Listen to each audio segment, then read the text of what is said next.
was a girl, my older sister May was the golden one. Oh, indeed. Even her hair was curly, quite golden. I often wonder what would have become of me had she remained the golden one, but all of that changed when May was 21 and I was just 15 years old. As she approached the age of 20, May became quite independent, which Papa found disconcerting. Papa actually blew a sprocket on May's 21st birthday when she announced her intention to go to a dance with a young man named Clyde Berryman. In Papa's eyes, this Berryman was nothing more than a sheet music salesman, a gold digger, someone completely unfit to marry a Bonfils. And then it happened. May did something that would change the dynamics of our family forever. May eloped. She ran off to Golden, Colorado, and married that sheet music salesman behind Papa's back. And with that move, perhaps made in the name of love, May was no longer the golden one, the proverbial heir apparent, as it were. I moved into that position, but May's behavior of that time proved to be a haunting admonition that followed me forever. Sadly, Papa died on February 2nd, 1933. Truly Papa's girl. At the age of 43, I had not yet married. Indeed, I had barely dated by that time. I am quite certain that the society matrons of the day had written me off as a sad old maid. 43. Our home in Denver was a splendid place. 50 rooms and now but 2 residents, plus a gaggle of servants.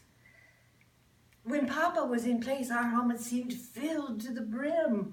He had that way about him. But with Father gone, as I said earlier, I felt that I often lived in his shadow, and with that shadow maker gone, I knew not what to do. Of course, what I was expected to do was to marry, and the better part of discretion at my ripe old age really required that I tarry no longer in this regard. Yet, with Father gone, I dreaded the idea of permitting another man to enter my life in any intimate fashion. I was certain that I would continually compare the poor sap to Papa and wonder if Papa would approve.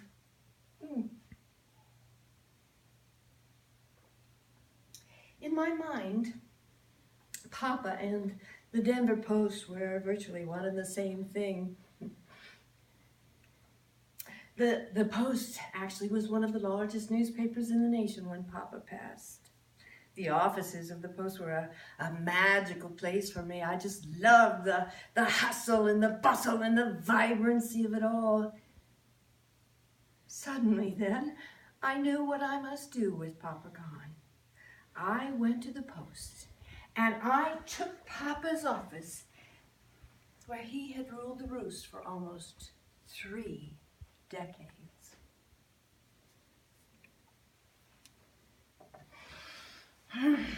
Catherine Graham. Everyone talks about Catherine Graham and how she was the first woman publisher of a major daily newspaper in the United States. Well, yes, she did take the helm of the Washington Post when her husband took his life. The only thing we have in common was that we both moved into positions at newspapers when a man died.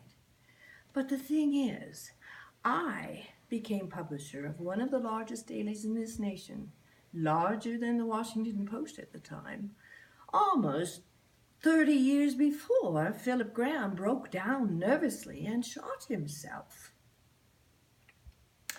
Mrs. Graham, her newspaper, very involved in that whole Watergate affair with President Nixon.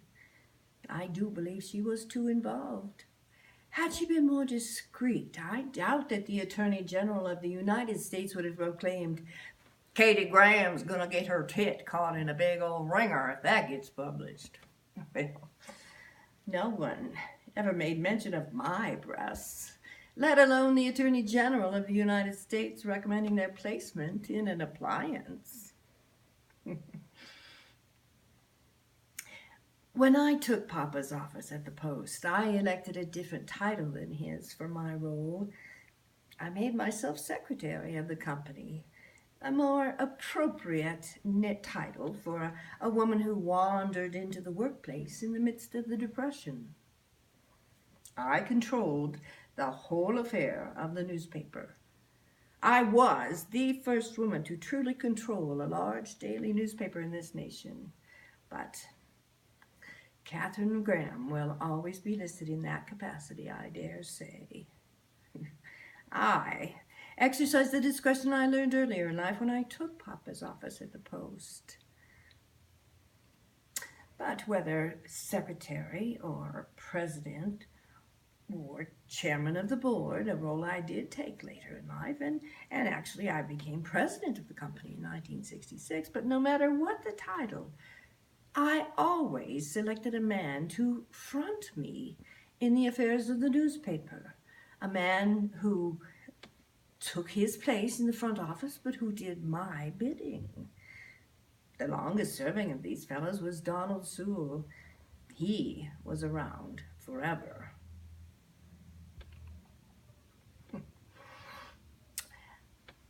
I came to believe in time that the primary roles that men played in my life was most akin to that of well-placed puppets.